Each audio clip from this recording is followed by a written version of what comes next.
And now one of the most respected investors in America is going to tell you about his secrets.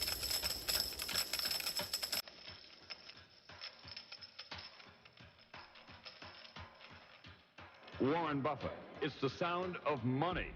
$9.2 Warren Buffett, the second richest man in America. He's estimated to be worth about $62 billion and makes him the richest man in the world. You know, Buffett is not exactly what you might expect.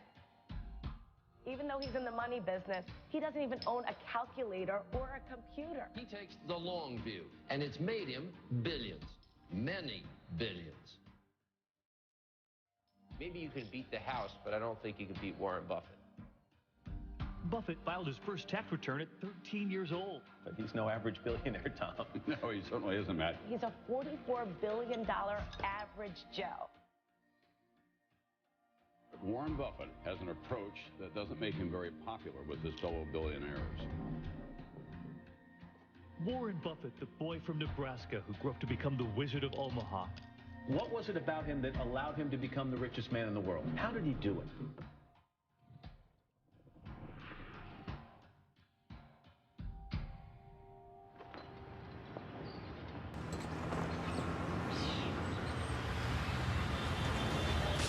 70 years ago, I was in high school, almost a third as long as the country has been around. And when I was in high school, I really only had two things on my mind: girls and cars. and I wasn't doing very well with girls, so we'll talk about cars. But let's just imagine that when we finish, I'm going to let each one of you pick out the car of your choice. Sounds good, doesn't it? Pick it out, any color, you name it. It'll be tied up with a bow, and it'll be at your house tomorrow. And you say, well, what's the catch? And the catch is that it's the only car you're going to get in your lifetime. Now, what are you going to do knowing that that's the only car you're ever going to have and you love that car? You're going to take care of it like you cannot believe. Now, what I'd like to suggest, you're not going to get only one car in your lifetime, but you're going to get one body and one mind, and that's all you're going to get. And that body and mind feels terrific now, but it has to last you a lifetime. I'm on the way to the office. It's all of a 5-minute drive. I've been doing it for 54 years. One of the good things about this 5-minute drive is that on the way there's a McDonald's, so I'll pick up something. Good morning. Thank you for choosing McDonald's. Go ahead and order whenever you're ready. I'll have a sausage McMuffin with egg and cheese. Anything else? That's it. Thank you. And I tell my wife, as I shave in the morning, I say either 261, 295, or 317. And she puts that amount in a little cup by me here, and that determines which of 3 breakfasts I get. Okay, 295. There's How the you two. doing, sir? Hey, great. You're on candid camera. I see. Hello, everybody. When I'm not feeling quite so prosperous, I might go with the 261, which is 2 sausage patties, and then I put them together and pour myself a Coke. Hi, how are you? 317 is a bacon, egg, and cheese biscuit, but the market's down this morning, so I think I'll pass up the 317 and go with the 295.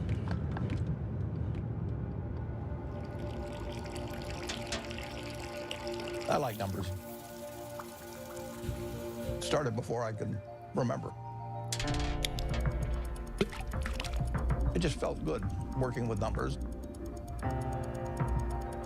I was always playing around with numbers in one way or another, and it was fun to have a bunch of guys over and have them betting on which marble would reach the drain first. I had a lot of energy as a kid. I was inquisitive, and I was the youngest one always in the class because I'd skip. I've always been competitive. I like to read more than most kids. I really like to read a lot. My Aunt Edie gave me a copy of the World Almanac And that was heaven to me. And I can still tell you that the Omaha's population was 214,006 in 1930. Some numbers just kind of stick with you. And very early, probably when I was 7 or so, I took this book out of the Benson Library called 1,000 Ways to Make $1,000. And one of the ways in this book was having penny weighing machines.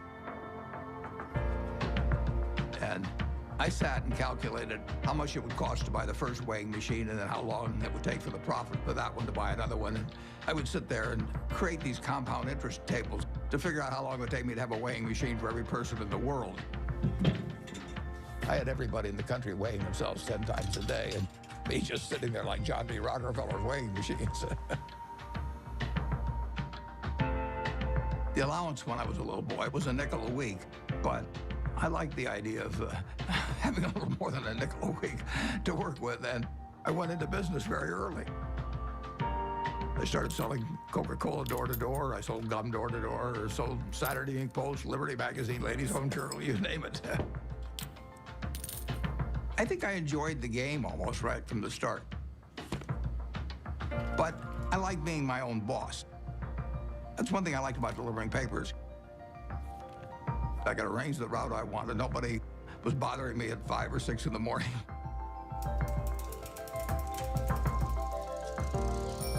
I was delivering 500 papers a day, and I made a penny a paper, but in terms of compounding, that penny turned into something else.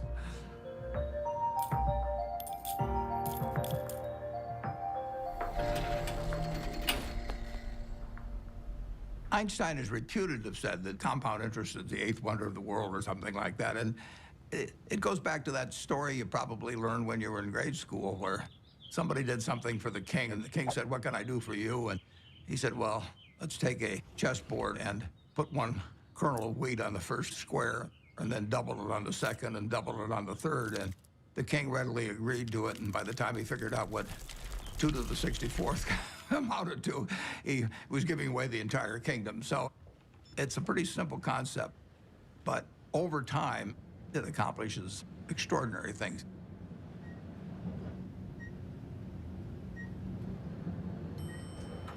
Berkshire is an amazing company. It's 4th largest company in the Fortune 500. He is the only person who has ever, from scratch, built a company that is in the top 10 of the Fortune 500. Berkshire Hathaway. Fine, thank you. Well, Berkshire is a holding company of sorts. It owns a large number of separate businesses that operate independently of each other and, to a great extent, from the parent company, Berkshire Hathaway. What gold's been red hot? My favorite green gold. So strong. All right. Well, we're going to get more from you in a second. We have maybe 70, maybe 80 businesses, and we ask them to behave in a way that doesn't hurt our reputation at Berkshire Hathaway, but they run their own lives. Other people do most of the decorating of the office, so various things come in. Originally, when I moved in 1962, you can see this. I went down to the South Omaha Library, and I think for $1, I got 7 copies of old New York Times from big times like the Panic of 1907. This is one, 1929, obviously. But I wanted to put on the walls days of extreme panic in Wall Street, just as a reminder that anything can happen in this world. I mean, it's instructive art, you can call it.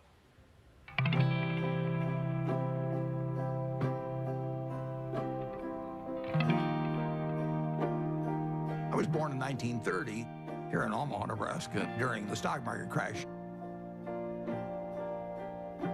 Well, my dad lost his job in 1931, a year after I was born. He was a stock salesman, and he had what little savings he had in the bank, and so he started his own company. He worked right through the Depression.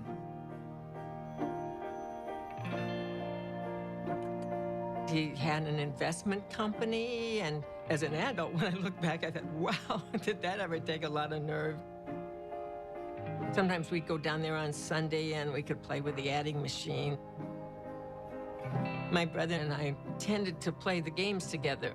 And I remember at one point, he said to me, I'm going to be a millionaire by the time I'm 30 or something like that. It was totally outside of anything my family had experienced, but he just was unusual that way. Well, I was the oldest, and then my brother, and then my sister. And my father would go to New York periodically to check on businesses and stocks and things like that. And he'd come back, he always had a costume for each of us, and Warren loved it. He was very good-natured. He was quiet. It was hard to tell he was a genius at that point. But, I mean, who was looking? The first books I read on investment were actually in my dad's office. Pretty soon I read all the books in the office and read some of them more than once. My dad had various nicknames for me. He'd call me Fireball sometimes because I'd start little businesses. He didn't care about money at all. He believed very much in having an inner scorecard and never worry about what other people are thinking about you. You know, just if you know why you're doing what you're doing, that's good enough. I admired everything about him to the extent that I was absorbing lessons from him without knowing it. And the idea that all lives have equal value is something that all three of his children felt since I can remember. My dad, at one point, ran for Congress when I was 12 or so. It was a very Republican household. And I campaigned for him, my sisters campaigned for him. The whole family did. My mother was very, very bright, and she was very gregarious. She was a good campaigner for my dad. She had a lot of ambition, and I think my brother Warren got a lot of his extreme competitiveness from my mother, actually. She was brilliant at math. You know, I guess they still had these things where you cranked them and things added up, and she could add it in her head faster than the machine could do it. She was absolutely amazing in that. She was very dutiful about taking care of the kids, but you didn't get the same feeling of love. It was there, but it didn't come out the same way as with my dad. In the nation, the only permanent way to prosperity is a balanced budget. Unless that goal is achieved, all post-war plans will collapse like Hitler's conquest. You have heard Congressman Howard L. H. Buffett, Republican member of the House of Representatives from Nebraska, speaking When I was about 12 or 13, we moved to Washington, my family, and I was mad. I was having fun in Omaha. I lost all my friends, and now I moved to a town where they were all strange. So I was very, very unhappy. At school, I just lost interest. I took pleasure in tormenting my teachers. At that time, for example, AT&T was the stock that all teachers owned for their retirement. And I decided that it would drive my teachers a little crazy if I went short the stock, because when you go short a stock, you're betting that it will go down. So I shorted 10 shares of AT&T and then brought the confirmation to school and showed these teachers that I was shorting the stock. They found me a big pain in the neck, but they did think I knew a lot about stocks. And then at home, my mother would have terrific headaches. And you didn't want to be around her when she was having the headaches. And she would lash out more. She would never do it in public. Well, I think we were terrified of her. When I'd wake up in the morning, I'd listen to hear her voice. I could tell by her voice it was going to be a terrible day or not. When she got difficult, the three children felt it. When I was at the low point, sort of, I decided that I would run away. So I talked two other guys into running away with me. We went out and we started hitchhiking. And then we got picked up by the highway patrol, and that scared the hell out of us. It's very interesting. My dad never really gave me help about doing this, but he finally said, you know, he said, you can do better than this. And just saying that, I mean, I felt I was letting him down, basically. So in all ways, He was teaching me. He never taught by telling me things. He just taught by example. He had unlimited confidence in me, even when I screwed up. And that takes you a long, long way. The best gift I was ever given was to have the father that I had when I was born.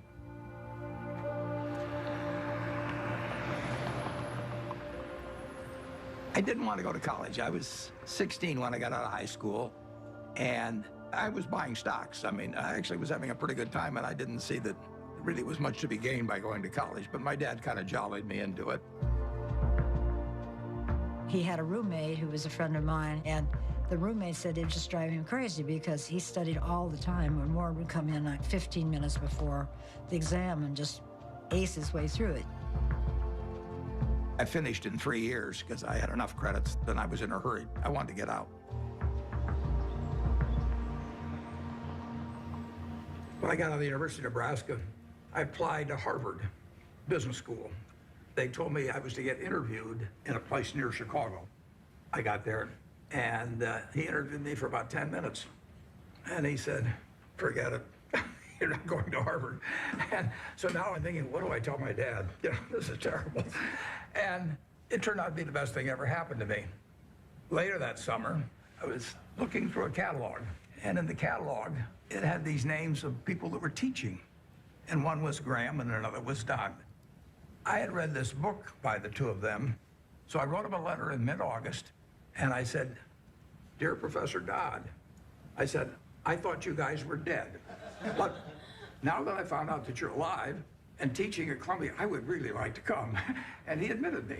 So, you know, that it just shows you never can tell.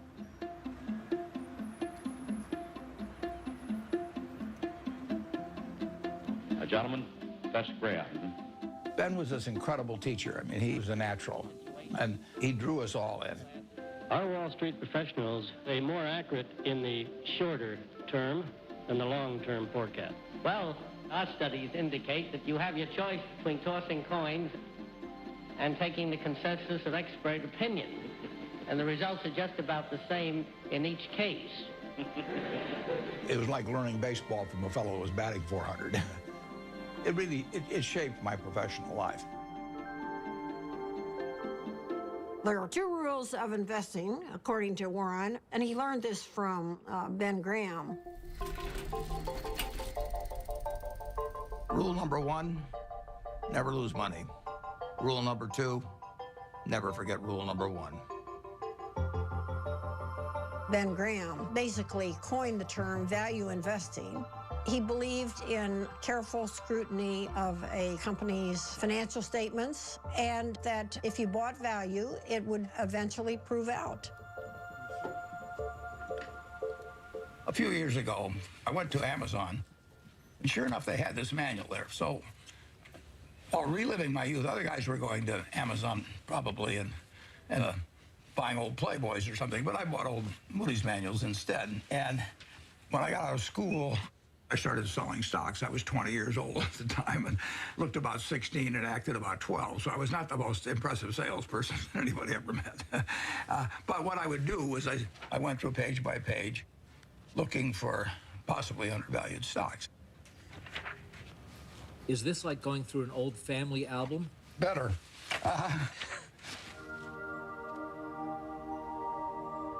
When I got out of business school at Columbia, I developed pretty decent skills in terms of business, but I hadn't really come to terms with the world exactly. What were you like around girls back then? Bad. I was sort of out of the swing of things there for a while. I went to my 60th reunion. There's a girl there. I took her out one time to the Uptown Theater in Washington, and I asked her whether she remembered what movie we saw, and she said, no, I don't remember that. And then she said, but I do remember one thing. And like an idiot, I said, what was that? And she said, well, you picked me up in a hearse. And it was true that I owned a half interest in a hearse when I was in high school, which was not the smoothest thing, or coolest, as I would say now, the thing that you could do on a date. There were two turning points in my life. Once when I came out of the womb, and once when I met Susie, basically. She was the girl, yeah. But it took her a little longer to figure out I was the boy. I was going to be his youngest sister's roommate at Northwestern. So I walked into their house, and he was sitting in this chair, and he made some sarcastic quip. So I made one back. I thought, who is this jerk? And that's how we met, yes. Listen, Warren is smarter than you even know. His brain is going all the time. And my dad said to me, now you have to understand about him. You're not going to have discussions with him like you would most normal people. But he has a heart of gold. He was just totally enamored of her, and why not? And she of him. She'd sit on his lap all the time, and he'd stroke her hair. It was softening him.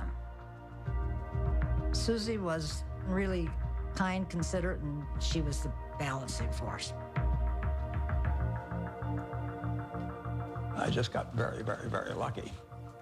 But I was a lopsided person, and it took a while, but she just stood there with a little watering can and just nourished me along and changed me. Somebody once said that the chains of habit are too light to be felt until they're too heavy to be broken. I had been terrified of public speaking. I couldn't do it. I'd throw up. And I knew if I didn't cure it then, I'd never cure it. And so I saw an ad in the paper for the Dale Carnegie course, which worked on developing your ability to speak in public. And I went down there. Be sincere. A good smile has the same effect as a puppy's tail. When a puppy wags... They made us do all these crazy things to get out of ourselves, and so we stood on tables and did all kinds of things.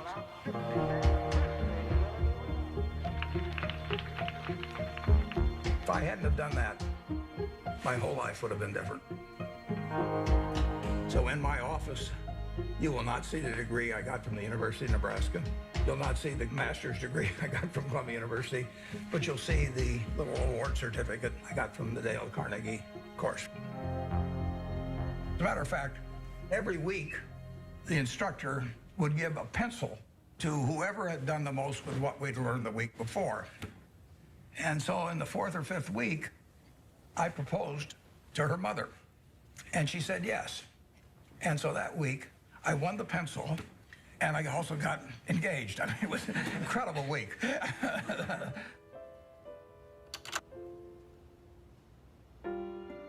wedding day was kind of interesting because I couldn't see anything without my glasses, and I was so nervous that I just decided I'd take off my glasses and I wouldn't be able to see all those people out there.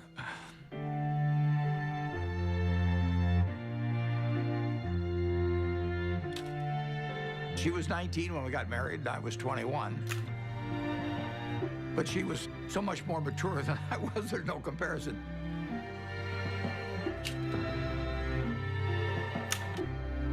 She was a better person than I was. But when you get married, it's not a question of saying I'm going to put a 14% factor in for humor and 17% for intellect and 22% for looks. It doesn't work that way.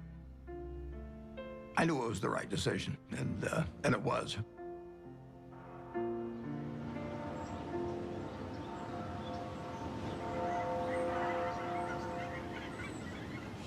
You could live anywhere in the world. Why do you choose Omaha, Nebraska? Yeah, I love it. I was born about a mile from here, and I've never had a bad experience in Omaha.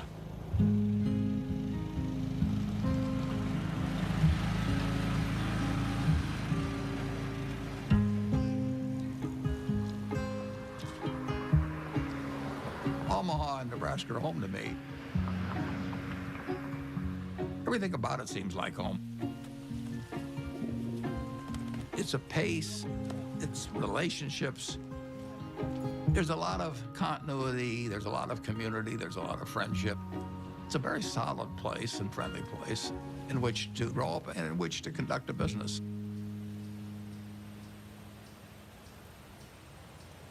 When I came back to Omaha in early 1956, I had no idea what I was going to do.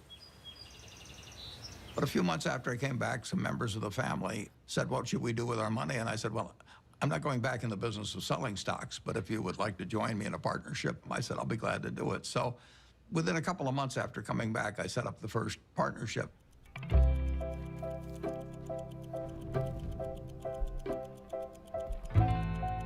I wrote all the checks individually. I filed 11 income tax returns. I took delivery on stocks for all the different companies.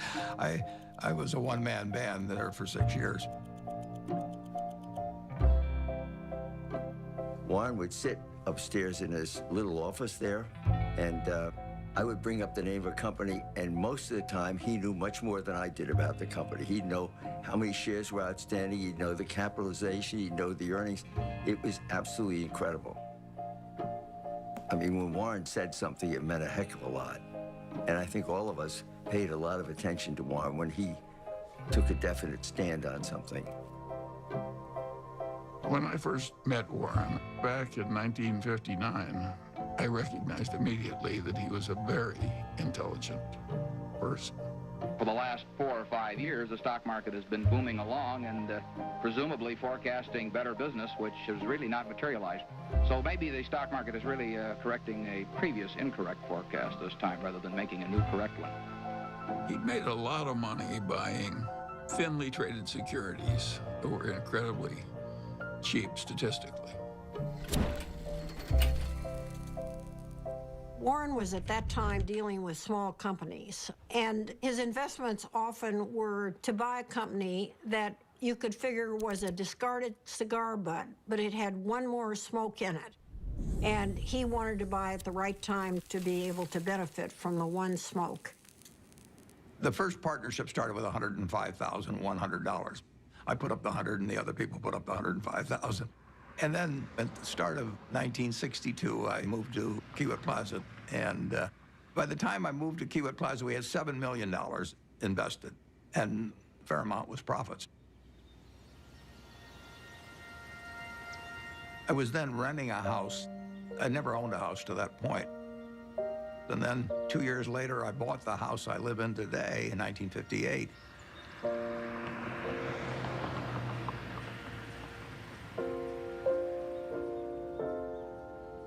We had 3 children, Susie and I. And we had them young, incidentally, which was, I think, a very good thing.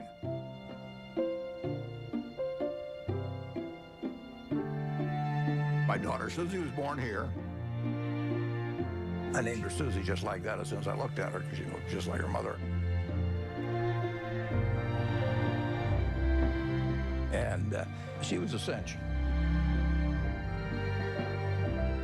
And then Howie was, you know, this absolute bundle of energy, which made things very difficult for Big Susan for a while.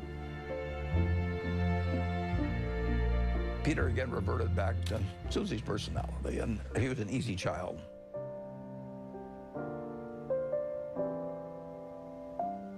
Well, you know, I would describe my childhood as normal, but who knows what normal is. People often think, you know, well, Warren Buffett was this famous rich guy. He was not famous and he wasn't rich when we were growing up. What I saw first and foremost, day in and day out, was consistency. Every day we'd hear the garage door close in the house, and then like clockwork, my dad would come in the door, I'm home, and we'd all eat dinner together, which I think surprises a lot of people. My dad used to rock me to sleep at night and sing Over the Rainbow. So I have this insanely sentimental attachment to that song. I've always had a really close relationship with him.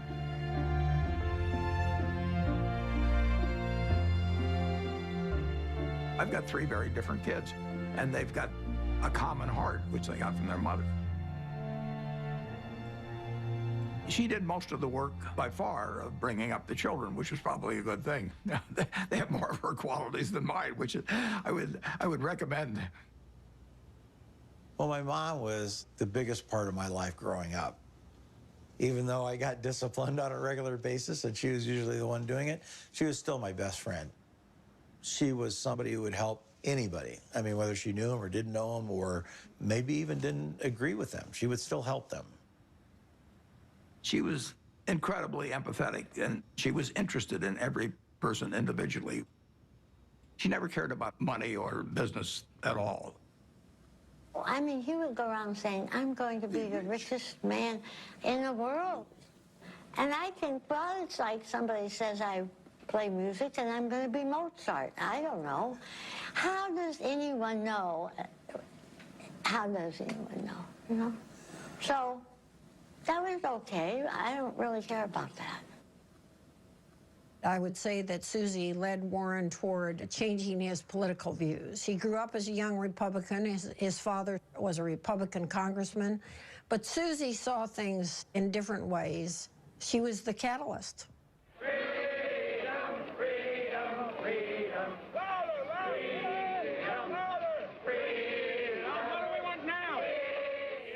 When the children were growing up, I was very involved in civil rights. I was immersed in it, and I think that's what made Warren a Democrat. He would go with me to hear speakers. I remember that speech that Martin Luther King gave. That was one of the most inspiring speeches I've ever heard. I come to say to you this afternoon, Took me right out of my seat. My wife was with me, and we both had the same experience. It was interesting. In that speech, he talked about truth forever on the scaffold, wrong forever on the throne, but that scaffold sways the future. Well, he was going to be dead in 6 months, but that scaffold did sway the future. My wife was more active than I was, but I was 100% with her mentally. I was just working a little more on my own investments. But it did make a difference what we were going to do with the money after we made it. I thought I would pile it up over the years, then she would unpile it in terms of running one very large foundation. And I was particularly good at compounding money, and therefore society would benefit by waiting. I was genetically blessed with a certain wiring that's very useful in a highly developed market system where there's lots of chips on the table, and I happen to be good at that game.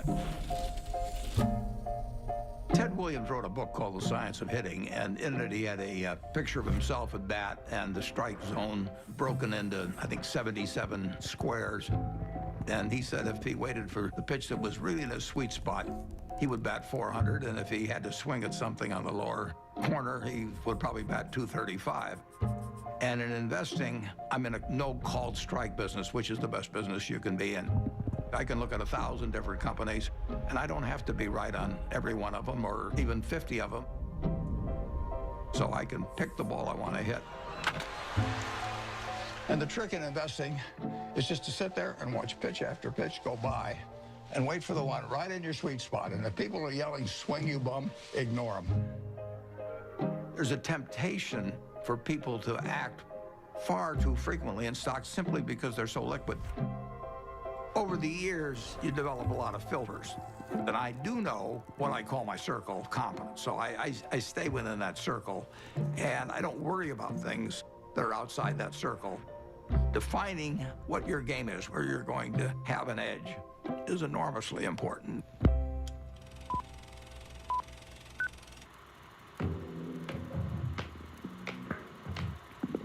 I bought the first shares of Berkshire in 1962, and it was a northern textile business destined to become extinct eventually. And it was a statistically cheap stock in a terrible business. Berkshire Hathaway was closing mills, and as they closed mills, it would free up some capital, and then they would repurchase shares. So I bought some stock with the idea that there would be another tender offer at some point, and we would sell the stock at a modest profit. And at one point, the management asked me at what price we would tender our stock, and I said $11.50. And the tender offer came out a few months later, and it was at $11 3/8, which was 1/8 of a point cheaper. And that made me very mad, so I just started buying more stock.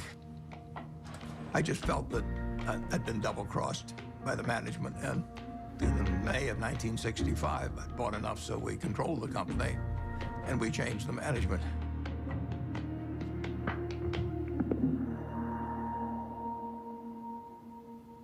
That was a pretty silly way to behave, as Warren has recounted in retrospect. One of the reasons Warren's successful is he's brutal in appraising his own past. He wants to identify misthinkings and avoid them in the future. But it was an accident that he chose Berkshire Hathaway. If the chairman hadn't tried to cheat him out of an eighth, there wouldn't have been any Buffett-Berkshire Hathaway history. If you're emotional about investment, you're not going to do well. You may have all these feelings about the stock has no feelings about you. Looking back, it's interesting, that tender offer, I didn't realize it, but it happened about 5 days after my dad had died, and whether that had affected me or not, I don't know. Do you remember your last conversation with your father? Yeah, but I don't want to talk about it.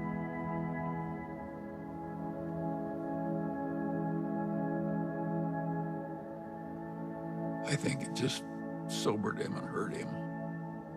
But Warren soldiers on. Both Warren and I could look at our fathers and see what they did right and what they did wrong. Warren's father was a real old-fashioned right-wing ideologue. And his father was so intense about it that Warren just decided that it was a mistake. It cabbaged up your head to be that much of an ideologue. So he loved his father, but he didn't want to become that much of a true believer in anything. My politics became more overt after my dad died. Civil rights changed my views. You know, in 1776, Thomas Jefferson wrote, "All men are created equal," and then when they wrote the Constitution, they all of a sudden decided that, no, it was just 3/5 of a person if you were black. I mean, that struck me as kind of crazy. I was talking to him one day about some racial issue, and he said to me, "Wait till women discover they're the slaves of the world." Now, how many men were cognizant of that, and even women then? The initial example is really my mother. She came from a generation where the main function of the wife was to help her husband in the job. And my sisters are fully as smart as I am. They got better personalities than I have, but they got the message a million different ways that their future was limited, and I got the message that the sky is the limit. And it wasn't due to a lack of love or anything of the sort. It was the culture. On the other hand, you can look at the flip side of that and say it's quite encouraging, because if you look at what this country accomplished only using half of its talent, you know, just think of the potential for the future. I'm enormously bullish on America over the future, and part of the reason is that we, by some rather stupid decisions, essentially put half our talent on the sidelines. Warren is probably the most rational person I've ever met. Charlie Munger would be a close rival. And Charlie became a man that Warren depended on heavily. And I think his first experiences in the discarded cigar butt era convinced him that it was not exactly where he wanted to be. He'd made so much money for so long doing what he'd been taught by Ben Graham, which is to buy these very cheap stocks. And if they were cheap enough, he didn't care if it was a lousy company and a lousy management. He knew he was going to make money anyway just because of the cheapness. Charlie Munger has had a big impact on me in moving me toward looking for wonderful companies at fair prices rather than fair companies at wonderful prices. And that was enormously important because it enabled Berkshire to scale up in a way that would have been impossible to do otherwise. Yep. What are the key indicators you look for within companies before making an investment? Well, I look for something that does give them a moat around it. We have a company called See's Candy out on the West Coast. See's Candy is boxed chocolates. If you give a box of See's chocolates to your girlfriend on the first date and she kisses you, we own you. You know, I mean, we can raise the price tomorrow and you'll buy the same box. You're not going to fool around with success. So the key there is the response. You do not want to go home on Valentine's Day and say to your wife or your sweetheart, preferably they're the same person, you don't say, here, honey, I took the low bid. It doesn't work. Price is, to a degree, is immaterial. If you've got an economic castle, people are going to come and want to take that castle away from you. And you better have a strong moat. You better have a knight in the castle that knows what he's doing. You're not buying an asset. You're buying a name. You're buying a brand. You're buying a real franchise here. And Charlie was more responsible for that than anybody. We were mental partners right from the moment we met. I want to know, going back 50 years, what it was like when you first met Warren. Well, I thought he was a prodigy. And I got a lot of criticism. My wife said, why are you paying such enormous respect to that young man with a crew cut who won't eat vegetables? He's ungodly smart. He's got a much broader intellect than I do. And he's magnificent at being able to condense important ideas into just a very few words. If you're not interested in the economic scene right now, you're mentally dead. Charlie has no tact. All right, let's talk a little bit about bankers. Charlie on Friday compared them to heroin addicts. Yeah, well, that's colorful, Charlie, but I would not have chosen that. I once wrote of him that when they handed out humility, he didn't get his fair share. The ideal way to run a headquarters is to have one man, preferably over 80, sitting in an office by himself. Anything else is pure frippery. He's always honest in what he tells me, so I listen to him. We never had an argument. We just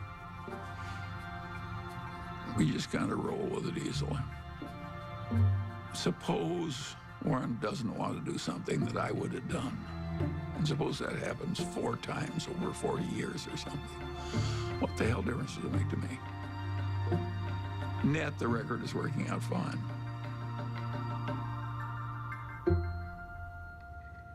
Both of us know that we've done better by having ethics. Warren's not interested in making money by cheating people. Warren's opinions of Wall Street investment bankers would not endear him to their mothers. He feels that they're, for the most part, not out for their clients. They're out for their own business interests.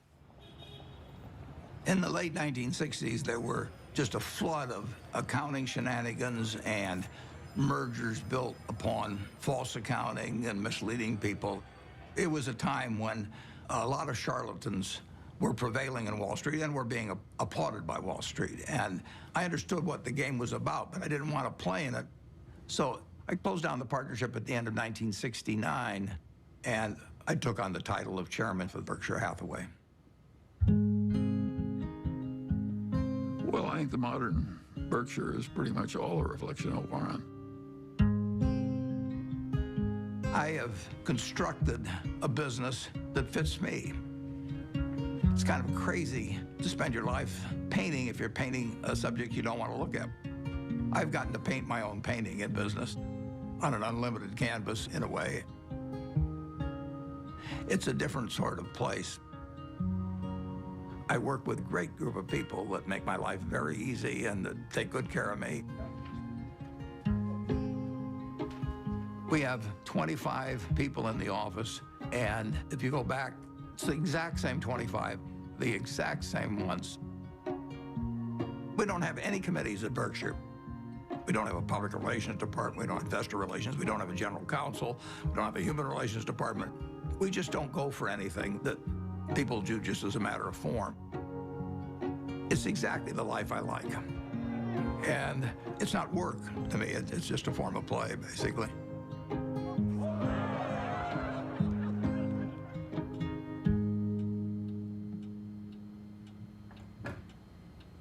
Well, I like things quiet. I shut the door, actually, at the office because I don't want to hear anybody talking outside. And I still probably spend 5 or 6 hours a day reading. Look at what's trending today. Our quick roundup of what has you talking. Well, what's amazing is the stuff he remembers. It's like a little computer, you know. I keep thinking the hard drive will run out of space, but it doesn't.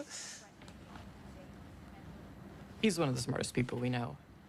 So I was at a couple of the family dinners at the Gates house where Mary, Bill's mom, was trying to convince him to come out to the family place at Hood Canal to meet Warren Buffett. And he was resisting because he was really busy with Microsoft. And finally he said, Mom, okay, I'll come for lunch.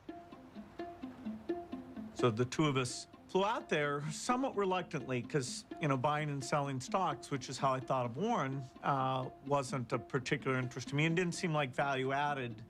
It turned out that was completely wrong. We knew that day that we'd be very close friends. In fact, we just couldn't get enough of each other. Shortly after I met Bill Gates, Bill's dad asked each of us to write down on a piece of paper one word that would best describe what had helped us the most. Bill and I, without any collaboration at all, each wrote the word focus.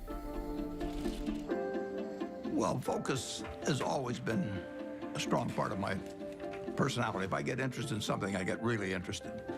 If I get interested in a new subject, I want to read about it, I want to talk about it, and I want to meet people that are involved in it. We both love to work hard. You know, neither of us like frivolous things. You know, he doesn't know much about cooking or art or a huge range of things. I can't tell you the color of the walls in my bedroom or my living room. I don't have a mind that relates to the physical universe well. Warren checking the Dow. But the business universe, I think I understand reasonably well. Warren's ability to size up people and businesses, it's a pretty magical thing. He is the best at that of anybody we know. We should all try to be 20% as good at that. I like to sit and think. And I spent a lot of time doing that. And sometimes it's pretty unproductive, but I find it enjoyable to think about, particularly about business or investment problems. They're easy. It's the human problems that are the tough ones. Sometimes there aren't any good answers with human problems. There's almost always a good answer with money.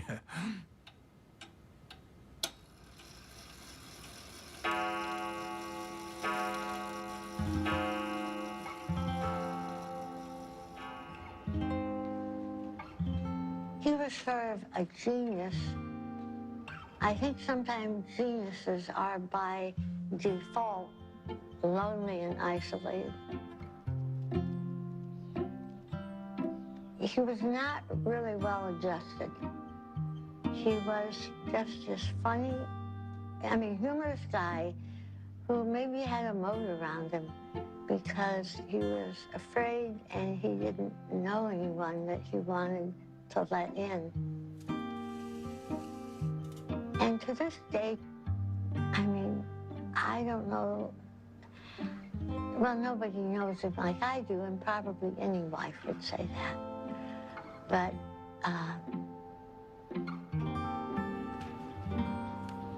he's a loner in a sense. And it's difficult to connect on an emotional level because I think that that's not his basic mode of operation. He was there physically, but he was upstairs reading all the time. I always told my mother we have to talk in sound bites. I learned that early on, that if you start, going into some long thing, unless you've explained to him ahead of time that it's going to be a long thing and you need him to hang in there, you lose him. You lose him to whatever giant thought he has in his head at the time that he was probably thinking about before you came in and really wants to get back to. He's not like the rest of us. I don't think my dad ever took anybody for granted, but you are a little bit blind, I think, sometimes to what other people might be doing behind the scenes. And my dad's gotten a little bit of a pass. Warren can't find the light switch, and it's probably my fault. One time, years ago, when the kids were little, I was feeling really sick. I had the flu, so I lay down on the bed, and I said to Warren, will you get me a pan or something from the kitchen. I may not get to the bathroom. I feel so sick. He said, okay. So he travels down to the kitchen, and I hear this bang, biff, boom, bang. And he comes up, and he brings me a colander, and I looked at it, and I said, look, honey, this has holes in it. Oh, okay. So he ran down, all this banging, he comes up, and he puts the colander on a cookie sheet.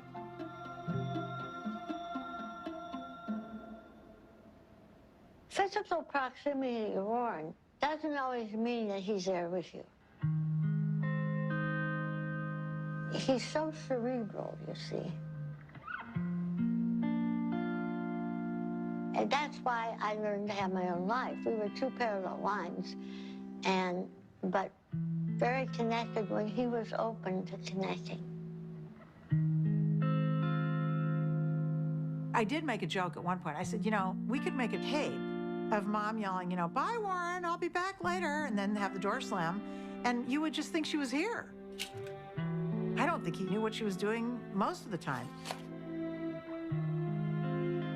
Once Howie and I were both gone, as we've gotten older, she started to see the writing on the wall here and, just started trying to figure out how she could at least have some more, she called it, a room of her own.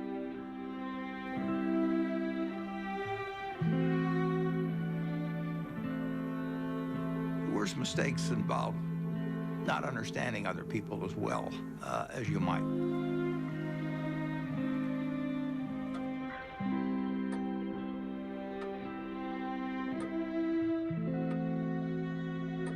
Well, she left Omaha in 1977, and there really isn't much to say about that.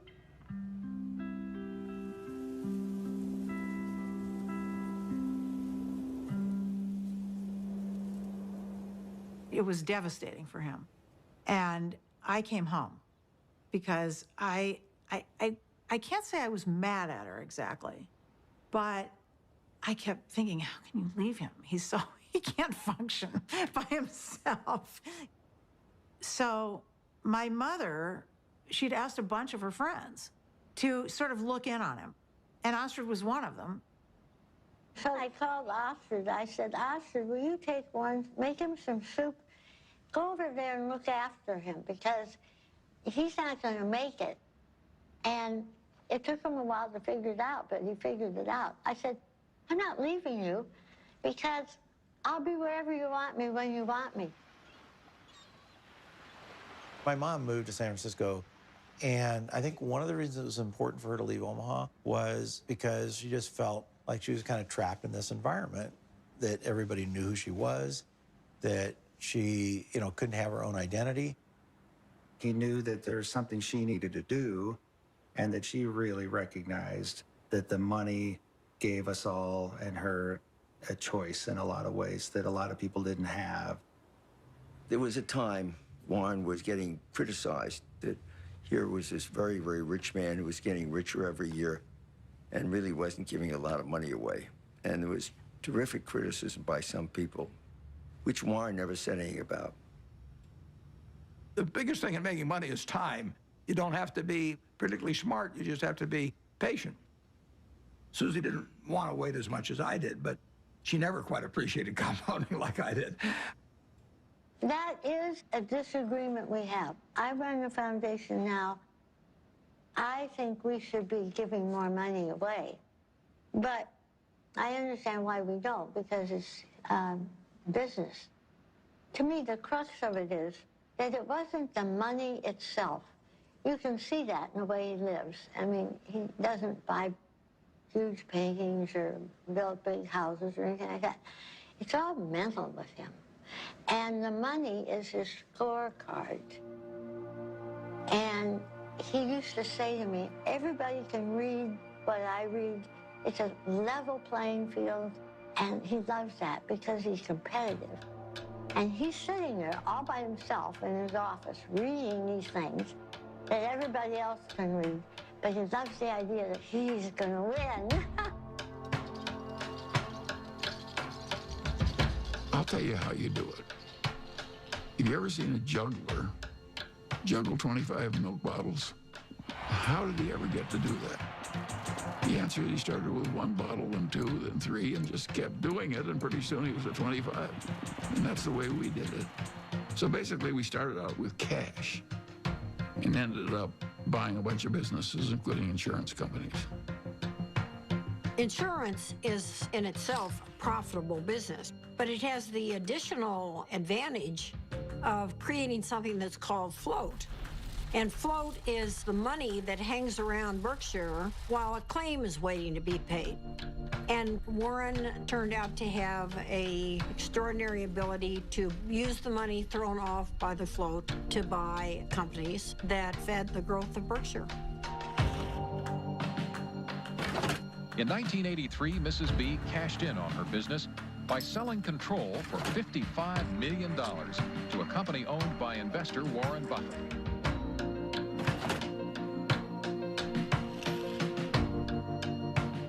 Warren was quite an expert about newspapers.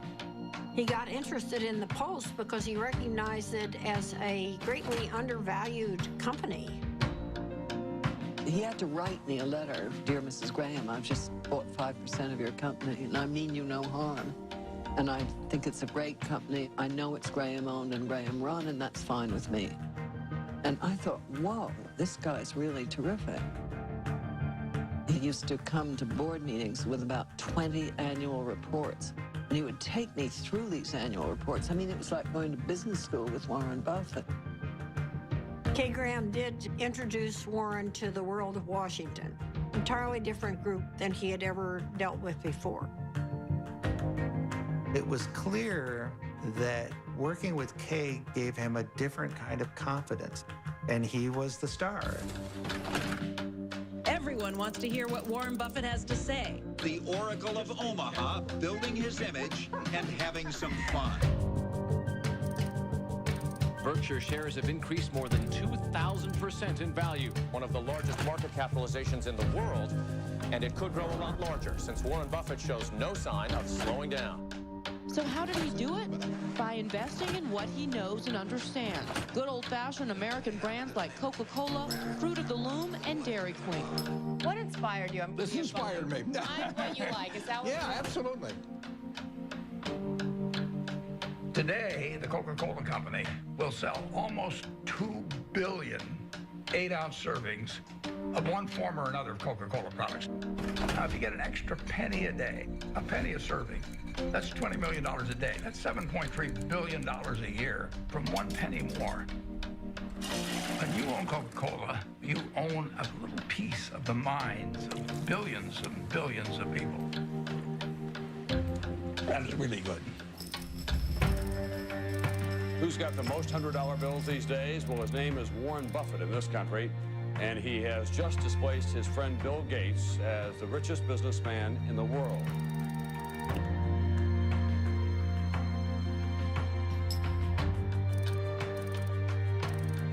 And the purpose of Wednesday's meeting was to discuss Buffett's company, Berkshire Hathaway's plan to purchase railroad giant Burlington Northern. Valued at $26 billion, this would be Buffett's largest acquisition ever. He's created Berkshire from virtually nothing into hundreds of billions of dollars of market cap. Nobody else has a record like that. He wanted to have an outstanding reputation, that he never really upset the apple cart when he bought a business, that he kept the management in place. He was establishing a reputation that paid off later in life. It's been building and building ever since I've known him. It takes 20 years to build a reputation, and it takes 5 minutes to lose it. When Warren made his investment in Salomon, I was one of the people, along with many, many others, who were quite amazed, because he had taken a very critical tone in talking about investment bankers and about their greed. And here he was investing in one, Salomon Brothers, that was known to be a member of the club.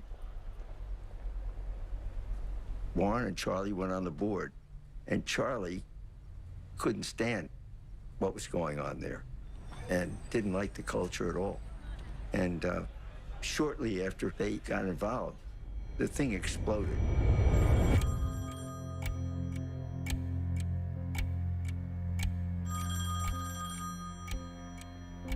In 1991, on a terrible day in August, I got a call, and the two top officers of Salomon were on the other end, and they said that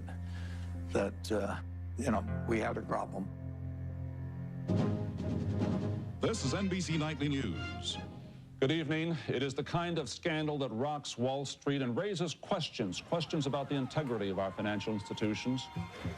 With the giant securities firm of Salomon Brothers under investigation for improper trading of Treasury bonds.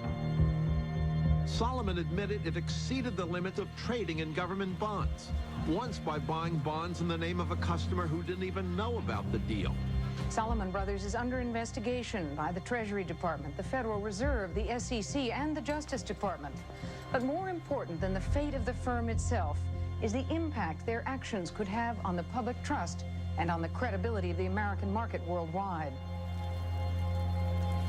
The company owed $150 billion. It owed more money than any other private company in the United States at the time. And that night, I met with the man that ran the Federal Reserve of New York, who was the sheriff, in effect. And I said, I've never really owed very much money before. I said, I've got a little mortgage on a house, but $150 billion is a little staggering. And I was hoping he would say, well, don't worry, Warren, we'll give you a few weeks to breathe. And he said to me, prepare for any eventuality.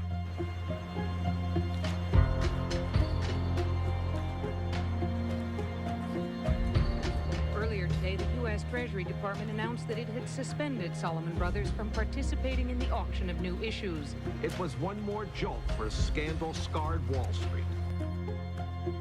The Fed was in effect saying, you're an evil force and we don't want you trading our bonds.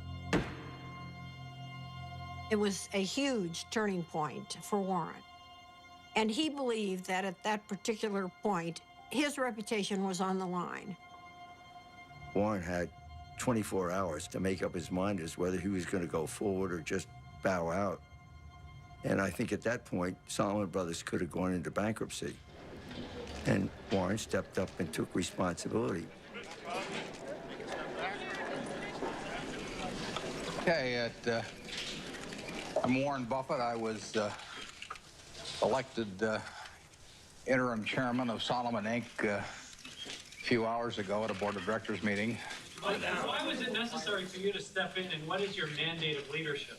I think that it was necessary to step in because I would do whatever was needed to dig out any bit of information about what's happened in the past, and I would do everything I could to make sure that things are exactly right in the future. Mr. Buffett, are you satisfied that the worst... I had to convince the Treasury that what was done in the past was awful and stupid, and they had every right to be furious at us. But this firm employed 8,000 people, and it was going to go out of business unless they let us continue, basically. Warren believed that there was a too big to fail scenario. The term was not used then, but he believed that Salomon was too big to fail. And if Salomon went down, it would take other important parts of Wall Street with it. We had this death knell from the Treasury, so I called the Treasury. Nick Brady was the secretary. I'm pleading for my life, and I'm sure my voice was cracking and everything else. I said, Nick, this is the most important day of my life. And that I really did feel that it was going to be a colossal disaster. He wasn't sure I was right at all. In fact, he probably thought I was wrong, but he knew that I felt what I was saying. So the Treasury modified its order, and in effect, of course, it was quite an endorsement. It was huge.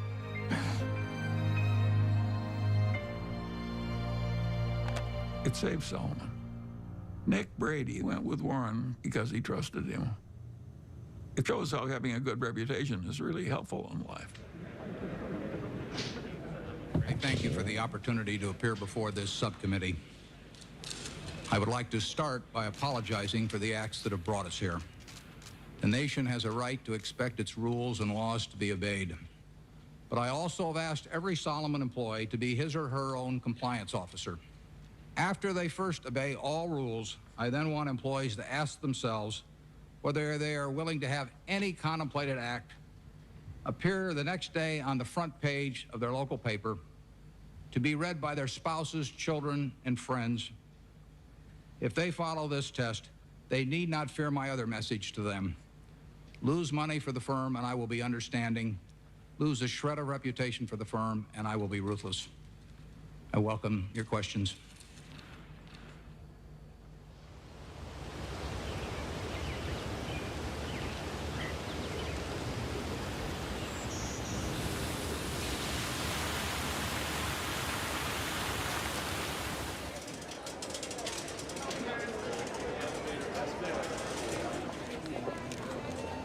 It's been 50 years since I formally took control of Berkshire Hathaway, and step by step, we've created something that is kind of what I dreamt we might create over time, but it took a lot of time to do it. It never seemed like we were making that much progress on any one day, but compound interest works.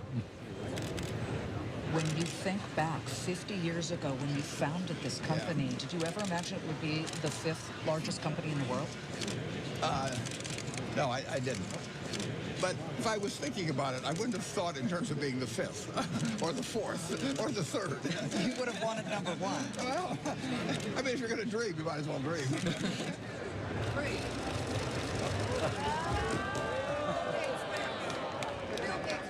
Well, a Berkshire Hathaway shareholders meeting is partly a fun festival. It's sort of a Mardi Gras for people that come every year.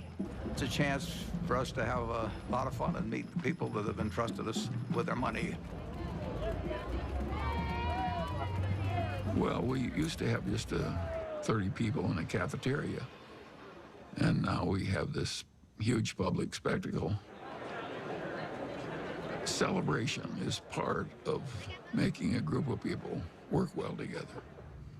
It's a celebration. We are glad you're here at our meeting. Be sure to check out our wares. We'll sell you C's candy and dilly bars and insurance for all of your cars, for it's buy all you see at the Berkshire Show.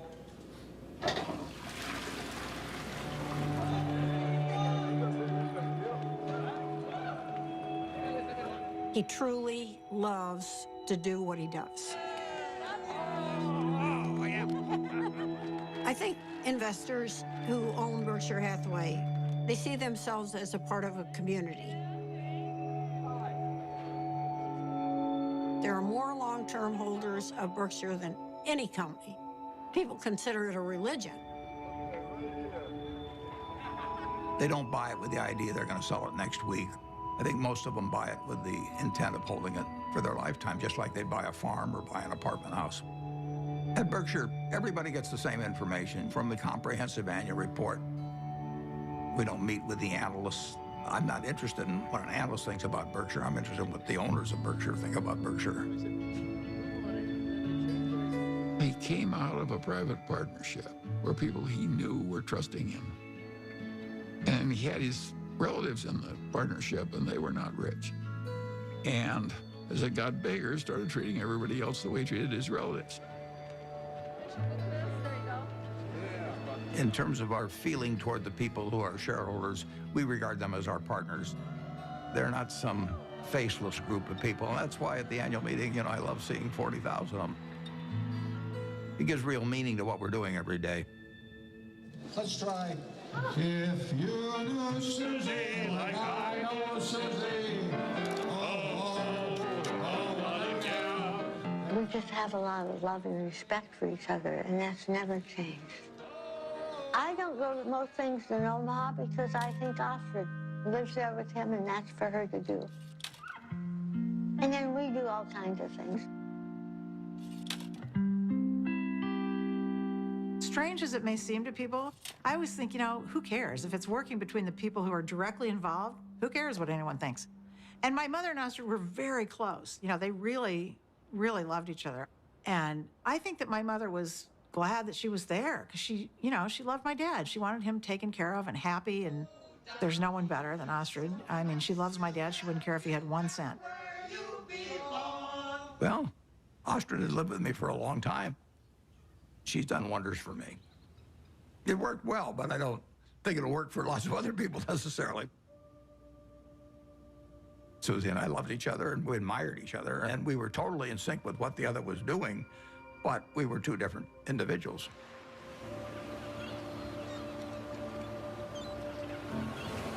The first time Warren came out to San Francisco, we took a walk and he looked around, and he's not very visual. He was looking around and he said, this is your city.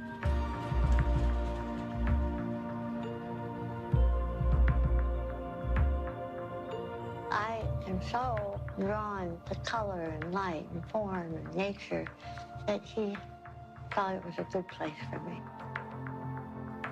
Over the years, I've developed a better understanding of human nature. I can learn a lot about investments out of a book, but I don't think you can learn as much about human beings. You really need some experiences, and I'm wiser in that respect than I was 40 or 50 years ago, even though I can't rattle off numbers the same way I used to be able to.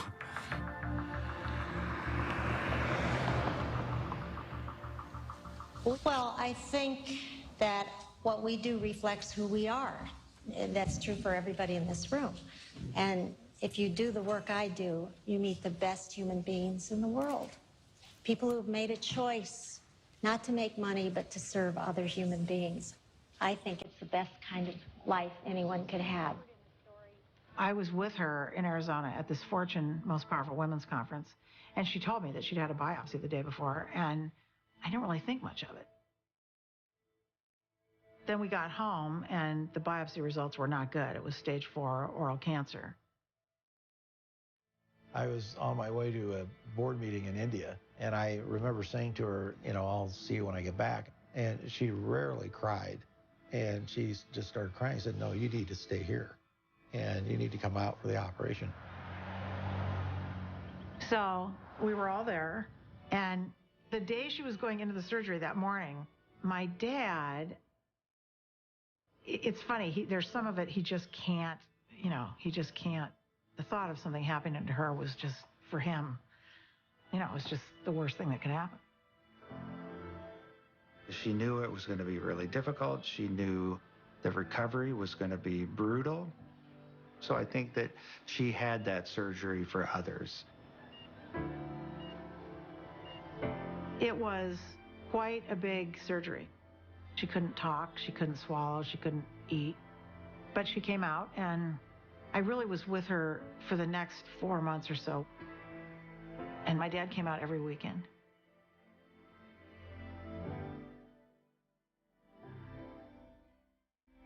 And in a few months, she was doing better.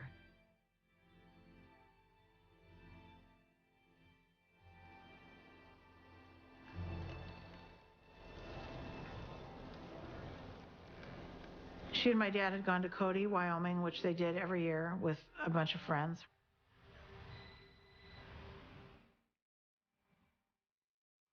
And my dad called, this was, 8 o'clock at night or something. And he said, something happened to Mom. I'm in an ambulance. You need to come.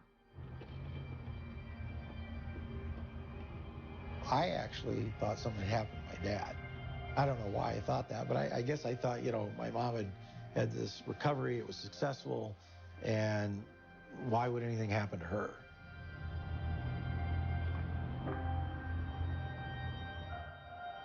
It was horrible. And a total shock. She'd been fine. She'd been fine. They went off to Cody, and she was fine, and they were having dinner, and, she didn't feel well after dinner, and she had the stroke.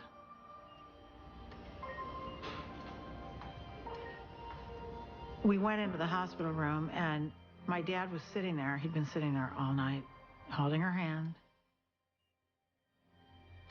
I was so proud of him, because when it came down to it, he knew what he was supposed to do, and he did it, which was nothing.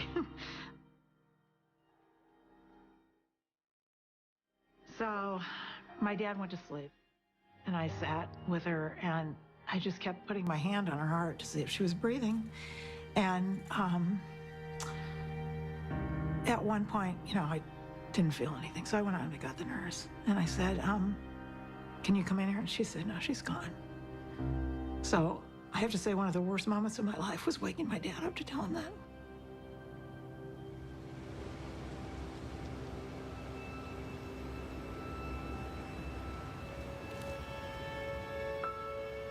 It's a very strange thing, love. You can't get rid of it. If you try to give it out, you get more back. If you try to hang on to it, you lose it.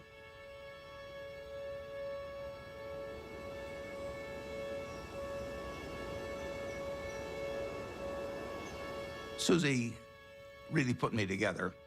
She believed in me. She put me together, and well, not only turned out to be the person I turned out to be, but I actually wouldn't have been as successful in business without that. She made me more of a whole person.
Welcome. I'm Patty Stonecipher, the CEO of the Bill and Melinda Gates Foundation. And we appreciate you coming today, especially since I sent a very vague and very late notice to ask you to come to a conversation with Bill and Melinda on the future of philanthropy. So let's get on with it. I have the pleasure of introducing a good man whose great decision is going to change the world, Warren Buffett.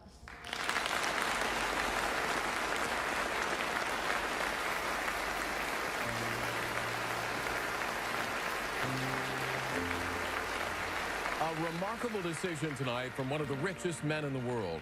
Mega billionaire Warren Buffett says he is giving away most of his fortune to charity. Buffett has pledged to give away the bulk of his fortune to the Bill and Melinda Gates Foundation and giving more than 15% of his money to foundations started by his 3 children and his late wife, Susan. One global health activist called what Buffett did today one of the most remarkably selfless acts that history will ever record. That's a better hand than I get at a Berkshire Hathaway meeting. I'd like to thank you for coming. It's a great day for me. It's a great day for my family. My wife, Susie, and I had planned that whatever I made would go back to society. And originally, I thought she would outlive me and that she'd make the big decision on it. But since her death, I had to rethink the best way to get the money into society and have it used in the most effective way. And I had a solution staring me in the face. It was completely out of the blue. I mean, amazing.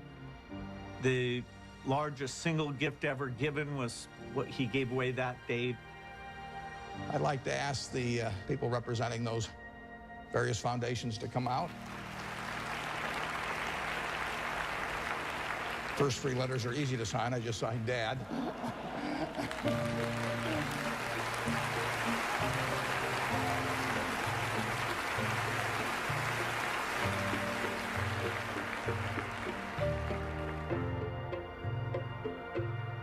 When he wrote the letter to us, he put something in that letter that was incredibly important to me, which was exactly how our foundation behaves, which is if you're going to try to bat 1,000, you won't do very many things that are important. But if you're willing to basically strike out a few times, you can really change something big. ICCN! Well, I feel terrific about the fact that my 3 children each run a separate foundation that combines their special interests whether it's early education or whether it's farming in areas where people's techniques for using small plots of land could use a lot of improvement. All kinds of ways, vaccines, you name it. More powerful than Buffett's gift is the message he's sending to other wealthy Americans, that those who have the least in this world should benefit from those who have the most.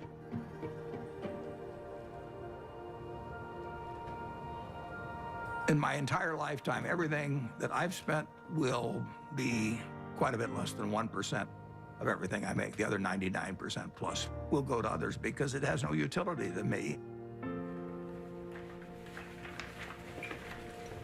So it's silly for me to not transfer that utility to people who can use it. It's doing me no good.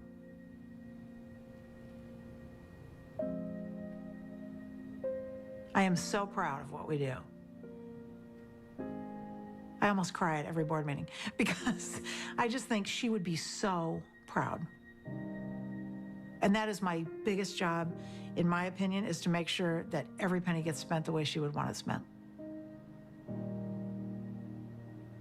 Whoever you are in this life, you don't want to think you wasted a lot of your energy and love and time on something useless. I always thought I'd marry a minister, a doctor, or somebody out doing some valuable service to human beings. And the fact that I married somebody who makes just piles of money is really the antithesis of what I ever thought. But I know what he is, and he is, there's no finer human being than who he is.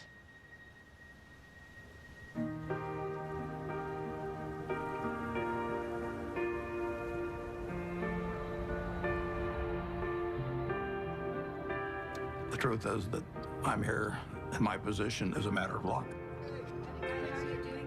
Hey, Grandpa. When I was born in 1930, the odds were probably 40 to 1 against me being born in the United States. I did win the ovarian lottery on that first day, and on top of that, I was male. Put that down as another 50-50 shot, and now the odds are 80 to 1 against being born a male in the United States. And it was enormously important in my whole life. To think that that makes me superior to anyone else as a human being is just, I can't follow that line of reasoning. Terrific. Okay, good luck. I think I was lucky to have been standing alongside Warren Buffett while he was becoming Warren Buffett. He has developed over the years. He's broadened. His values extend through all of his life. He wants to lead a life that he and his father, if his father was still living, would say was a good one. I think he's going to end up in the history books 100 years from now. I'm not sure what role he's going to be assigned. Will he be famous for what he did as an investor or as a philanthropist? But Warren said that his ambition in life is to be a teacher. The world is a great movie to watch, but you don't want to sleepwalk through life. The important thing to do is to look for the job you would take if you didn't need a job.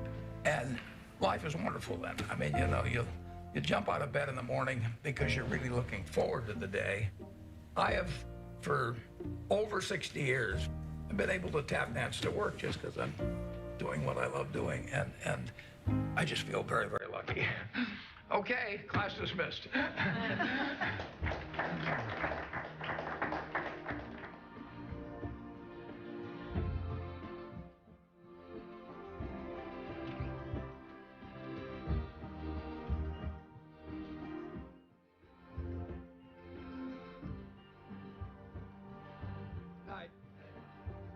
Do you fear death? No, I don't. I've had a terrific life. I feel, you know, it's going to happen. And I have no idea what happens after it. I'm an agnostic, so it may be terribly interesting. It may not be interesting at all. We'll find out. But physically, I'm pretty well depreciated. I'm getting down to salvage value.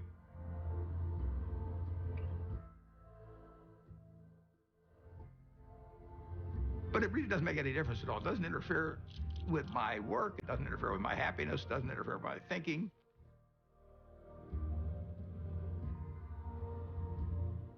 I don't feel any diminution in my enjoyment of life or enthusiasm for life at all. In fact, in a sense, the game that I'm in gets more interesting all the time. It's a competitive game, it's a big game, and I enjoyed the game a lot.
There's a land that I heard of once in a lullaby.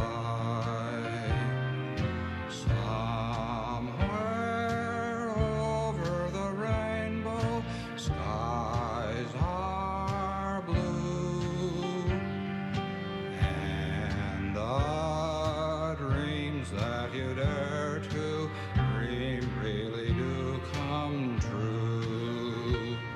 Someday I'll wish upon a star and wake up where the clouds are far behind me, where troubles melt like lemon drops away above the chimney tops. That's where you'll find me. Somewhere over the rainbow, bluebirds fly. Birds fly over the rainbow. Why then, oh, why can't I?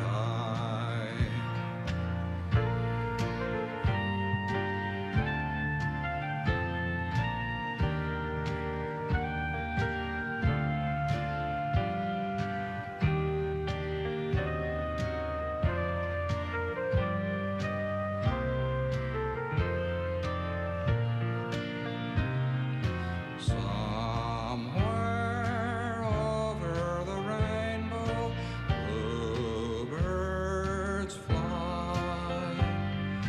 Birds fly over the rainbow. Why then, oh, why can't I? If happy little bluebirds fly beyond the rainbow, why, oh, why can't I? Good night, Susan.